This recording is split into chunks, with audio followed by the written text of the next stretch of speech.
Hello बच्चों, चलिए प्रश्न को पढ़ते हैं। शुद्धिकरण की कौन सी विधि निम्न अभिक्रिया द्वारा प्रदर्शित की जाती है। आपको अभिक्रिया दी हुई है Ti टाइटेनियम अशुद्ध प्लस 2I2 अभिक्रिया 250 डिग्री सेल्सियस ताप पर संपन्न होते हुए TiI4 हमें मिल रहा है और ये अभिक्रिया संपन्न हो रही है आगे 1400 डिग्री सेल्सियस ताप पर, जहां हमें Ti टाइटेनियम शुद्ध प्लस 2I2 मिल रहा है।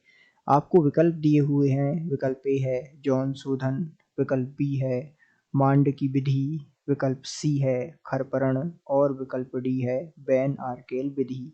तो आइए बच्चों, मुख्य अवधारणा को समझते हुए हम इस प्रश्न को हल करते हैं तथा विस्तार पूर्वक इस प्रश्न के सही उत्तर को समझते हुए सही विकल्प का चुनाव करते हैं। तो सामान्य रूप से मुख्य अवधारणा में यहाँ हम सबसे पहले चर्चा करते हैं बैन आर्केल विधि की।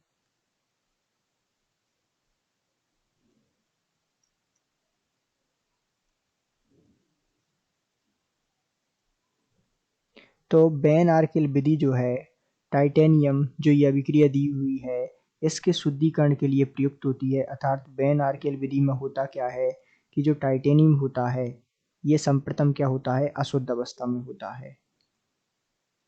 तो इसकी अभिक्रिया हम कराते हैं 2I2 पर 2I2 से, और ये अभिक्रिया संपन्न होती है ताप 500 केल्विन पर, या कहें तो इसमें आपको जो है डिग्री सेल्सियस में दिया है 250 डिग्री सेल्सियस, या लगभग हम इसे 500 केल्विन कह सकते हैं।